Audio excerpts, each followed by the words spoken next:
दूर भगवन सत्य का वरदान दो, दूर कर दुख मेरे भगवन शुभ्र ज्योति विहान दो। मृत्यु बंधन को हटा मृत्यु है भगवान दो, प्रकृति पासों से छुड़ा आनंद मधु का पान दो। सरगार आज हमारे मानसरोवर के यशस्वी मंत्री जी त्रिपाठी साहब, ये मुनि यादराम जी इधर विराजमान हमारे विद्वत जन उपस्थित प्रवचन अभी चल रहा था गीता के ऊपर। बहन जी बहुत अच्छा बोल रही थी। है सप्तमी है आज माघ मास के शुक्ल पक्ष की।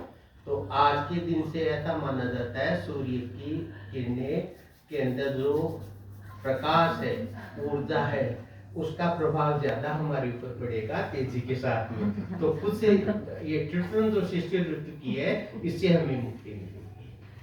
अब ज्यादातर पाठी साहब का यही रहता है कि जो वर्तमान में परिवेश चल रहा है उसी के आसपास बोले तो ज्यादा अच्छा लगता है। तो देखिए अभी 2 दिन पहले एक बहुत अच्छा उत्सव था, बसंतोत्सव, बसंत पंचमी मनाई गई। हमारी संस्कार विधि के अंतर्गत भी ये बसंत का मनाने का विधान उसमें बता रखा है। आहुतियां देते हैं 5 विशेष रूप से उसके अंतर्गत अपने आपने दी है। तो उसके बारे में अगर अपन थोड़ा विचार करते हैं हमारे वैदिक दृष्टि से और हमारे दयानंद जी महाराज के चिंतन से, तो हमें इतना अच्छा लगता है। वास्तविक जो महत्व है बसंत पंचमी का वो हमारी समझ में आता है। देखिए बसंत पंचमी को हमारे पौराणिक भाई पूरे भारतवर्ष में या भारतवर्ष के बाहर अन्यत्र कई विदेशों में भी वो स्थापित है। तो वहां पर अपनी के संस्कार के आधार के ऊपर सरस्वती पूजन करते हैं। अब पहले तो ये देखेंगे सरस्वती पूजन है क्या। पूजन के पहले फिर ये देखें ये सरस्वती क्या है। तो देखिए हमारे महर्षि दयानंद जी सरस्वती महाराज के आगे लिखा हुआ है स्वामी दयानंद सरस्वती। तो ये सरस्वती क्या है, तो हमें ये भी पता लगता है भाई वो सरस्वती जो ये परंपरा है उसके अंतर्गत उन्होंने संन्यास लिया था। गुरु विरजानंद जी दंडी है, उनके आगे भी सरस्वती लगा हुआ है, उसी परंपरा से उनके आगे सरस्वती लग गया। सरस्वती शब्द का यदि हम अर्थ देखें तो होता है कि जिसको शब्द अर्थ संबंध और व्यवहार का ज्ञान यथावत हो वो सरस्वती है। और इसको धारित करने वाला जो विद्वान है वो सरस्वती अपने नाम के आगे लगाता है। दूसरा अर्थ में अपन देखें तो जो वक्ता है उसके हृदय से जो ज्ञान का स्रोत निकलता है और श्रोताओं के स्रोत में जाकर उन्हें रसानुभूति करा दे वो सरस्वती है। वो प्रवाह धारा जो है वो सरस्वती कहलाती है। तो देखिए वाणी के भी 4 पैर हैं, जैसे गौ के 4 पैर हैं, वाणी के भी 4 पैर हैं। हमारे वाणी को भी गौ कहा है। तो इसके साथ जैसे गौ के 4 पैर है तो वाणी के 4 पैर कौन सी हो गए। तो वाणी के 4 पैर है परा, पश्यंती, मध्यमा और वैखरी। हमारे होठों के बाहर जो वाणी आ रही है होठों के बाहर वो वैखरी है, शब्द रूप ग्रहण किया उसने। उसके पहले 3 तो अंदर बैठे हैं। उत्पत्ति हुई पराते, पराते फिर पश्चिमते की तरफ चली, पश्चिमते की तरफ से मध्यमा में आई, मध्यमा के बाद में आई वैखरी के रूप में। देखिए हम बोलते हैं तो भी हमारे नाभि से कोई शब्द चल रहा है, उस प्रकार की हमारी अनुभूति होती है। तो ये वाली बात आती है। तो अब ये इस चीज को अगर अपन देखें तो फिर आगे कहते हैं कि भाई सरस्वती का ये जो है ये हम ये चित्र बना हुआ और ये आज मानते हैं बसंत पंचमी के दिन सरस्वती माता का जन्मदिन है। सारी स्कूलों के अंदर आप देख लो सरस्वती की मूर्ति लगी हुई मिलेगी। अब आगे देखें, मैंने भी वर्षों तक विद्यालयों में रहा हूं मैं भी, तो मैं पूछता था यही सबसे पहले। मैंने कहा भाई सरस्वती माँ की मूर्ति अच्छी बात है, आलंकारिक रूप से ठीक है अगर आप मानते हो, लेकिन हम तो देखो वास्तविक परमपिता परमात्मा तो एक ही है, परब्रह्म वही परब्रह्म है, उसी के दूसरे रूप है जिनको हम आलंकारिक रूप से कह देते हैं अलग अलग। लेकिन बाकी शक्ति वो परमपिता परमात्मा ही है। उसका अगर स्त्रीलिंग में कराएंगे तो देवी शक्ति हो जाएगी, देव शक्ति हो जाएगी पुरुष लिंग में। बाकी वो है परब्रह्म एक ही है। ओम तो अव्यय है, वो स्त्रीलिंग के साथ भी जुड़ जाता है, पुल्लिंग के साथ भी जुड़ जाता है। ओम श्री सरस्वती नमः बोलते हैं ना, तो वो स्त्रीलिंग आ रहा है, लेकिन ओम आ रहा है। और ओम सूर्याय नमः, तो वो पहले भी ओम पुल्लिंग में भी है, तो वो अव्यय है। ओम तो परमात्मा का नाम है मुख्य, वो सब जगह एक तरफ रहता है। तो इस प्रकार से ये बात आती है अपने। तो सरस्वती माँ की तस्वीर की तरफ यदि हम दृष्टिपात करते हैं, चित्र की तरफ दृष्टिपात करते हैं, तो पहले तो ये आता है कि एक बहुत ही खूबसूरत हमारे मातृशक्ति 4 हाथों से युक्त है और बैठी कहाँ है? कमल पर। और पास में कौन खड़ा है? हंस। अब पूछे भाई ये क्या है, कहाँ है? तो कहते जयति पद्मासना माता जयति रिपुदलवारिणी। तो ये पद्म यानी कमल के ऊपर तो विराजमान है, और इसको कहा है हंसवाहिनी। इनका वाहन कौन है? हंस। ये क्या है? हमारे निराला जी ने अच्छा करती क्या है? ये करती है काट अंड उरके बंधन स्त्र बा जननी ज्योतिर्मय निर्स।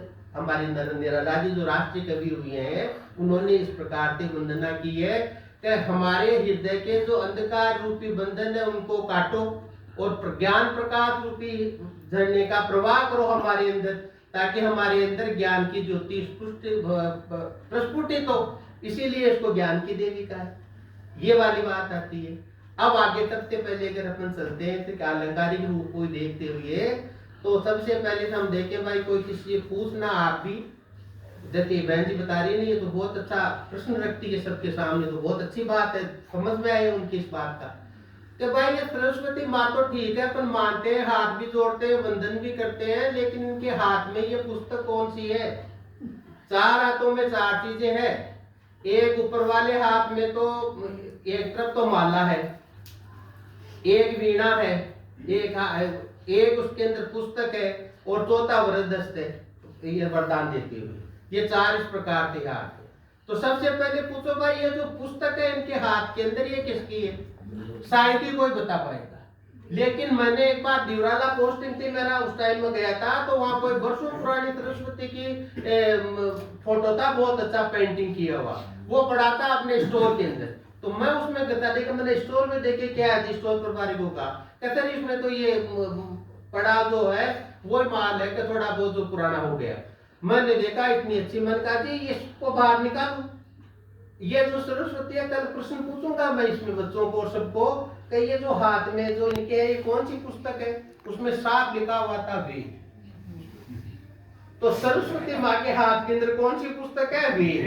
अब इससे देखो आप, ज्ञान की देवी सरस्वती कहते हैं सरस्वती को, और प्रार्थना के अंदर भी हम कहते हैं ऋषियों ने जानी ऋषियों ने समझी मुनियों ने जानी, वेदों की भाषा पुराणों की वाणी। किसकी भाषा समझी?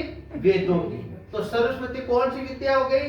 जो वेद विद्या प्रदान करने वाली शक्ति है, जिसके बारे में मैं भी आपको बताया, शब्द अर्थ और संबंध और प्रयोग का यथावत ज्ञान देते। वो चीज जब हृदय में बैठती है तब वेद मंत्रों का ज्ञान प्रस्फुटित होता है और हमारे समझ में आता है। बेटा होती है ना? बहुत अच्छा बेटा, शाबाश, बहुत अच्छा। तो अब देखो आप, तो अब वहां कह रहे तो उनको सरस्वती वंदन वालों को कहता हूं मैं भाई, ये इसमें लिखा हुआ वेदों की भाषा पुराणों की वाणी, तो ये वेदों की भाषा भी जानते हो क्या? सरस्वती माँ के हाथ में वेद की पुस्तकें कह ये रहे हैं प्रार्थनों में वेदों की भाषा जाने। पुराण उसको ही कहते हैं जो अपने ये आरण्यक है और उपनिषद है, ये पुराण की श्रेणी में ही है सारे, जिनमें थोड़ा ऐतिहासिक वर्णन आ जाता है ना, वो पुराण को उसी में श्रेणी में आते हैं पुराणों की। लेकिन वेद सम्मत हो, वेद की मर्यादा के विमुख नहीं हो, ये स्थिति होती है ना, तो उनको उसी श्रेणी में लेते हैं। तो हम उनको भी समझे, उनको भी समझे, लेकिन न तो किसी को आरण्यकों का पता, कितने आरण्यक हैं, कितने उपनिषद है, न वेद न उपवेद, सारों को जाने। ये कह रही है सरस्वती माता। और वेद पढ़ने के बाद माला है हाथ में उनके, के पढ़ के एक बार छोड़ो मत, निरंतर चलो। हम भी अगर एक मंत्र को आज बोल लेते हैं और 5 दिन तक नहीं बोले तो छठे दिन गायब हो जाता है दिमाग में से, पता नहीं क्या बोला हमने। तो वो माला ये कह रही है वेद का ज्ञान, वेद के अक्षर, वेद का प्रवचन जो सुनते हो उसमें निरंतर चिंतन रहो, जब वो हृदय में बैठेगा। और फिर आगे उसमें वो माला लगी हुई है किसी एक धागे के अंदर, तो धागा है संगठन का प्रतीक, कि अपना जैसा संगठन तैयार करो। जब महत्ता है खुद वेद पढ़ लिया वो तो ठीक है, लेकिन वेद को आगे नहीं बढ़ाया तो माला का मनिया तो वही रुक गया, आगे चला नहीं। आगे चल के कल्याणकारी माला कब होगी, जब लगातार उसको आगे बढ़ाएंगे। तो दयानंद जी महाराज ने क्या कहा, वेद का पढ़ना पढ़ाना और सुनना सुनाना सब आर्यों का परम धर्म है। ये बात इधर से आ रही है तो इसको हम ग्रहण करें। फिर आगे चले, जो हमें प्राप्त हो गया है विद्या के माध्यम से, ज्ञान के माध्यम से, विद्वानों के माध्यम से जो चीज हमें प्राप्त हो गई है उसको खुले हाथ से दान करें। ज्ञान है तो उसको बढ़ाएं, बल है तो उसको प्रयोग में ले, किसी पे अन्याय नहीं हो। ज्ञान को प्रयोग में ले अंधकार को दूर करने में, और उसके बाद में बल को प्रयोग करें अन्याय को दूर करने में, और धन है तो उसको दूर करें, अभाव को दूर करें उससे। जिसके पास जो अभावग्रस्त है उसको हम दान करें। और उसके बाद में ये तीनों चीजें ये हमारे पास में नहीं है तो शक्ति सामर्थ्य थोड़ा सब में होता है, उससे हम सेवाएं करें। इनकी द्विजों की, द्विज कौन है, वैसे तो कहते हैं 2 बार जन्म लेने वाले, और यहाँ पर मान रखा ब्राह्मण क्षत्रिय वैश्य वर्ण के आधार के ऊपर, कि जो ज्ञान प्रदान है, रक्षा करने का तत्व जिसमें सामर्थ्य प्रदान है, जो धन से दान देने वाला है, उनको यथावत सहयोग करें। इस प्रकार से करेंगे तो हमारा बात ऐसे होगा तो मां सरस्वती की कृपा भी हमारे पे खूब होगी। जिसको जितना कर्तव्य करेंगे उतना ही बढ़ेगा। कहते हैं सरस्वती भंडार की बड़ी अपूर्व बात, जो त्यों खर्चे त्यों त्यों बढ़े, नहीं खर्चे घटदार। जितना ज्यादा अधिक उसका प्रचार प्रसार करेंगे समाज में उतना का उतना ही सौहार्द बढ़ेगा, सुरक्षा बढ़ेगी, शांति बढ़ेगी, सुख बढ़ेगा। ये स्थिति है। अब बैठेगा मां सरस्वती तो कमलासना है, कमल के ऊपर बैठने वाली। कमल क्या होता है, कीचड़ में भी गिरता है लेकिन कीचड़ में लिप्त नहीं होता, ऊपर ही रहता है वो। उसकी जड़ों में विशेष प्रकार की ये परमात्मा ने विशेषता रख रखी है कि जैसे जैसे जल स्तर बढ़ता है वैसे वैसे जड़ बढ़ती है उसकी। न तो पानी में डूबता न कीचड़ में फंसता, दोनों के अंदर नहीं है। तो ये किसका प्रतीक है, हमारी योग शक्ति का प्रतीक है। ये योगी जन जो होते हैं संसार में रहते हुए भी संसार में लिप्त नहीं होते, वो संसार के ऊपर उठ के चलते हैं। और अधिक बहुत अधिक ज्ञान के हो गए तो उससे भारी नहीं पड़ते कि मैं बहुत ज्यादा ज्ञानवान हो गया हूं, बट इस शालीनता के वो साथ में रहते हैं। अगर इन बातों तो फिर विद्या जिसके आ गई तो वो तो शालीन रहेगा। विद्या ददाति विनयम, विनयम ददाति पात्रताम, पात्रताम धर्माप्तोति, धनात् धर्म तत्सर्व। ये हमने कहा कि जिसके पास विद्या आ गई उसके पास विनय आ गया, वो ऐसे अकड़ के नहीं चलेगा, वो जुड़ के चलेगा। और उदाहरण किसका देगा, फलों का, कि वृक्षों के ऊपर जब फल आते हैं तो वो नीचे झुक जाता है वृक्ष फल की प्राप्ति से। इसी प्रकार से ज्ञानी जन बड़े शालीन और नम्र होते हैं, और दुष्ट जन के पास आ गया तो वो अकड़ के चलता है। इस प्रकार की बातें हमारी विद्या के लिए कही गई है। तो सरस्वती माँ का आसन का है, तो हमारा आसन का हो सत्संगी लोगों में हो, जो वेद का स्वाध्याय करने वाले हैं, कराने वाले हैं, उसके अनुसार चलने वाले हैं, सत्य को जानने वाले, मानने वाले और उसी के अनुसार आचरण करने वाले सत्याचारी लोग हैं। उनके साथ में हम अपना संग करें, तब मां सरस्वती का कमलासना होना सिद्ध होता है उससे। और उसके बाद में हंस वाहिनी, वाहन क्या मां का हंस है। अब हंस वाहिनी के अंदर कौन सा है, हंस वाहिनी के अंतर्गत हंस का क्या विशेषता है, दूध का दूध और पानी का पानी कर देता है। इसका अर्थ क्या हुआ, बिल्कुल न्यायपरक बात करने वाले रहे, सत्य पे आधारित जो न्याय है वो करें, किसी की तरफ से झुके नहीं। ये तो ये मेरे पास ही बैठे हैं। हाँ, अगर विषय अगर हम असत्य की तरफ झुक गए तो न्यायाधीश नहीं है, फिर तो निर्णयाधीश हो गए। कि जैसा गवाहों ने कहा वैसा निर्णय दे दिया। अरे वो तो ठीक है, अंदर से क्या दिया? हमारा तो उद्देश्य सत्य के आधार पे चल के दो, तो उस हिसाब के अगर अपन न्यायपरक व्यवस्था से चलते हैं तो हम हंसवाहिनी माता के पुजारी बनते हैं देव के, और उस हिसाब से नहीं चलेंगे तो चाहे कितनी सरस्वती को पूजो, फूल चटाओ, कुछ को करो, कुछ सेंस नहीं है उसकी। जैसे ये बहन जी कह रही थी तो हम भी कहे आगे कि जैसे अगर मान लो अरे भाई चटा तो लो, लेकिन दयानंद जी महाराज ने क्या, ये अंधकार में ले जाने वाली है ये पत्थर पूजा, कैसे अंधकार में जाने वाली है? आज अखबार में पढ़ा था, कल उसमें मैंने वीडियो में भी देखा था, उसमें बंगाल के अंदर जहाँ मुस्लिम बाहुल्य एरिया है, दूसरा जो हिंदू वहाँ कम है, वहाँ मंदिर के अंदर जो सरस्वती माता की प्रतिमा है उसको उठा के बाहर फेंक दिया। का आवश्यकता नहीं। हमारे कई प्रकार के वो जो लोग होते हैं, ये अम्बेडकर क्या नहीं, अम्बेडकर का प्रश्न होना चाहिए चित्र सरस्वती से हमें क्या लेना देना? हमारे को तो संविधान से अम्बेडकर जी ने दिलाया ला। अब उनको ये पता नहीं, अम्बेडकर जी अच्छी बात है, अम्बेडकर जी ने भी विद्या पढ़ी, वो ब्राह्मण थे। अम्बेडकर जी को जिसने विदेश में भेजा वो क्षत्रिय थे, राजनीतिक धन दिया उन्होंने विद्या दी, उपकार मानते थे, बड़े अच्छे पंडित अम्बेडकर जी। ऐसा उन्होंने समरसता का ऊपर दिया, संविधान के अंदर योग अध्यक्ष थे वो, 300 लोगों में से अध्यक्ष वो थे, बाकी 299 तो दूसरे लोग भी थे, तो सहयोग सबका हुआ। तो इस प्रकार से सहयोग लेके चलेंगे तो हमारे को बहुत ज्यादा अच्छा लाभ होगा उसका। और उसको अगर जातियों में, संप्रदायों में, मतावलंबियों में बांट देंगे तो खींचातान होकर देश तार हो जाएगा। हमें तो संगठन चाहिए। सरस्वती माँ उपदेश देती है संगठन का, कि संगठित रहो, सब मिलके, सब लाभ लो, किसी को लाभ से वंचित मत करो। यह है हमारा मुख्य उद्देश्य। तो इस प्रकार से चलते हैं तो हमारे को बहुत अच्छी अनुभूति होती है और अच्छा भी लगता है जगह जगह। दूसरी बात क्या है, चित्र अगर अपन बनाते हैं तो चित्र तो कोई कैसा बना देगा। अब वो एक फिदा हुसैन थे पहले मुसलमान, उन्होंने तो नंगी सरस्वती का चित्र बना दिया, काफी विवाद हुआ था कि हमारी देवी का अपमान कर दिया। तो भाई ये ऐसे मानते हैं क्यों? उस रूप में मानो तो भाई अपमान कर ही नहीं कर सके, हृदय के अंदर बैठे। अब ये कह रहे थे ईश्वर स्वरूप नाम हृदय देशु अर्जुन तिष्ठति, ईश्वर तो सब के हृदय के अंदर विराजमान है। तो ऐसे उस माँ को हृदय में विराजमान करो ना, उसका जो अर्थ आ रहा है उसको, तो उसमें देखो देखिए कौन तो बिगाड़ता है चित्र, उसका मूर्ति उठा के बाहर फेंकता है। हृदय में स्थापित होगा इसका मूर्तिमान, उस खुद बनो सरस्वती के प्रति। कई सरस्वती के पुजारी है, इनके हाथ में वेद की पुस्तक है, वेद का प्रचार प्रसार करते हैं, वेद का चिंतन करते हैं, माला हो गई वो, और वेद को संगत अपन कहते हैं ना, योग से मोह वहायम। हमारे यादराम जी हमेशा कहते हैं इस बात को, जो जुड़ गया उसको तो सुरक्षित रखो और रक्षा करो उसकी, और आगे जोड़ो। हमारे ये मंत्री जी यही तो काम करते हैं। हमारे परिवार के जितने यहाँ सदस्य बैठे हैं कैसे जोड़े, सुख दुख में साथ रहे उनके।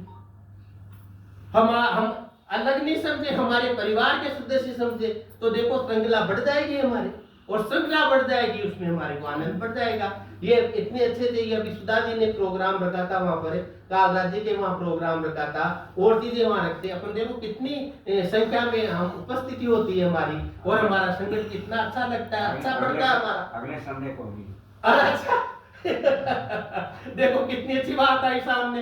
तो इसको, यह है सरस्वती पूजन असली। अगर इस सरस्वती को हमने पूज लिया और इसके अनुसार कार्य कर दिया तो हमारी प्रगति है। माँ अंधकार के बंधन काट के उजालों के प्रकाश में वो ले जाती है दिव्य शक्ति हमारी। अब देखो अगर इस रूप में नहीं माने, उस रूप में मानेंगे तो क्या होगा? तो मैंने दो उदाहरण आपको बताई दी। एक पर कल अखबार के अंदर आया था, अखबार में ये आया था कि वो 296 किलो का बाण बनाया और उसको भारत जोड़ो यात्रा में रख के और अयोध्या ले जाएंगे। अब उनको ये पूछो भाई, ये 296 किलो का जो सप्त धातु का बाण बनाया है, पूरे भारत में किसी के ऐसा मर्द है क्या कोई जिसको अपने हाथ से उठा के संधान करते बाण? हाँ? तो ये इस प्रकार की जो गतियां होती है ना, तो ये संगठन, अरे संगठन का प्रतीक ये नहीं है। संगठन का प्रतीक तो यह है कि जहां पर किसी के साथ अन्याय हुआ है वहां जाके इकट्ठे होकर उसको न्याय दिला दो, वो उम्र भर संगठित रहेगा आपके साथ में, कभी अलग नहीं होगा वो। यह है संगठन का बाण। और ऐसा छोड़ो, चाहे भारत में हो चाहे विदेश में हो, बांग्लादेश में आज हिंदुओं की क्या दुर्गति हुई, अपने लखनऊ से हुई। कलकत्ता के स्थितियां देखते हैं, ये कल से चल गया ये क्या नाम, अपने बसंत पंचमी से 40 दिन तो होली खेलेंगे मथुरा के अंदर और जगह, क्या कहेंगे ये उठाएंगे गुलाली।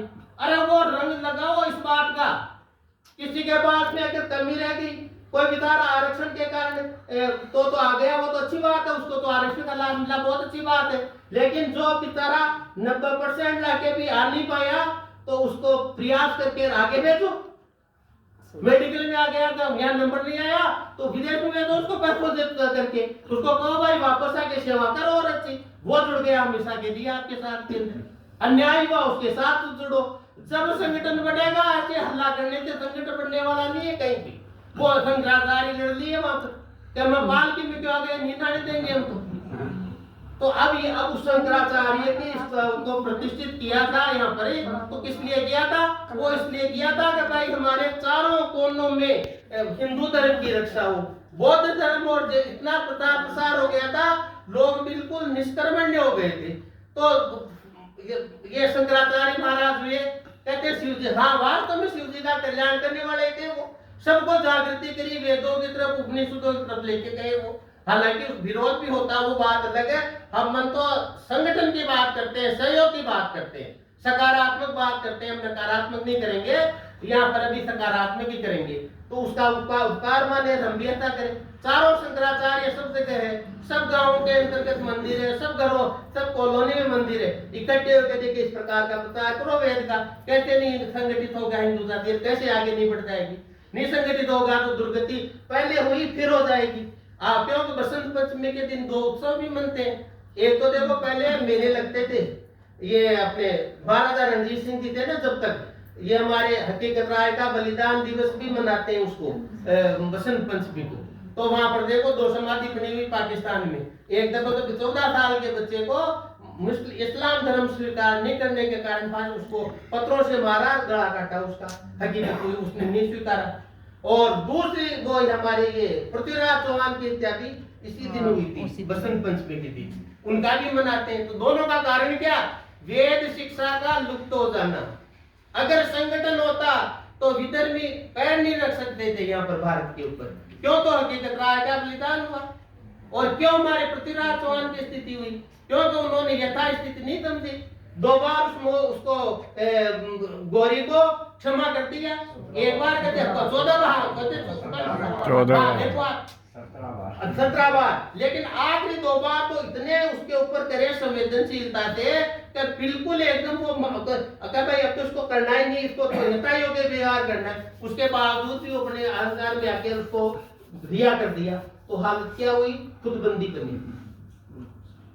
वेद में क्या लिखा हुआ हमारे संस्कारों में, यथावत व्यवहार करे सबसे धर्मानुकाल यथायथ व्यवहार करे। अगर धर्मानुकूल होता कि ये विधर्मी है, धर्म को सत्य धर्म को नष्ट करने वाला है, और उसके ऊपर उसी प्रकार का व्यवहार करते तो आप दुर्गति नहीं होती। तो ये बसंत पंचमी के दिन ये भी हम शिकायत बच्चों को बताई। 14 साल का बच्चा बलिदान हो गया अपने दिन, मारने का, बेटा तू इस्लाम स्वीकार कर ले, कम से कम जिंदा रहेगा। तो कहता है माँ आप ही तो कहते हैं कहना कि धर्म से बढ़कर कोई चीज नहीं है। मैं तो ओम का उच्चारण करते हुए बलिदान हुआ वो बच्चा, लेकिन स्वीकार नहीं किया। 12 साल की उसकी पत्नी वो हो गई, सती हो गई बटाला में। उसकी भी समाधि पे ये लगता है मेला, और मनाते हैं उसको भी, और इसके को भी मनाते हैं। तो ये स्थिति अगर अपन देखते हैं कि बच्चों में भी, तो उसने मुसलमानों से भी यही प्रश्न किया, काजी से भी, कि मैं अगर इस्लाम ग्रहण कर लूंगा तो मुझे मौत नहीं आएगी क्या? तो उन्होंने कहा कि मौत तो सबको आती है, तो जब सबको मौत आती है तो मेरे धर्म में मरूं, विधर्मी होके क्यों मरूंगा मैं? ये जवाब दे उस बच्चे की। ऐसा जवाब देने वाला कोई बच्चा हमारे है 14 साल का, तब मान लो वेद की शिक्षा हो रही है, हमारा धर्म आगे बढ़ेगा और भारत में एकता स्थापित होगी, और हिंदू राष्ट्र भारत ऐसे बढ़ते हैं हिंदू, और हुल्ला करने से थोड़ी बढ़ जाएंगे। ये स्थिति हमारी हो। देखो मेरा समय समाप्त हो गया, अगली तो मुक्ति दो कि हम भी आपके बताए अनुसार माँ सरस्वती का वरदान ग्रहण करें और उसके वंदनीय पुत्र बने। हमारी जो ओम ज्योति सा बाधते तमय, हे परम पिता परमात्मा, हमारे मस्तिष्क में अंधकार को दूर करके हमारे प्रकाश का उद्भव करो, ताकि हमारी गति सदगति हो, ऊर्जावान हो, हम आगे बढ़े। संस्कृतेन गमे मही मातृतेन विराजिसी। इसी प्रार्थना के साथ ओम शांति। बहुत बहुत धन्यवाद।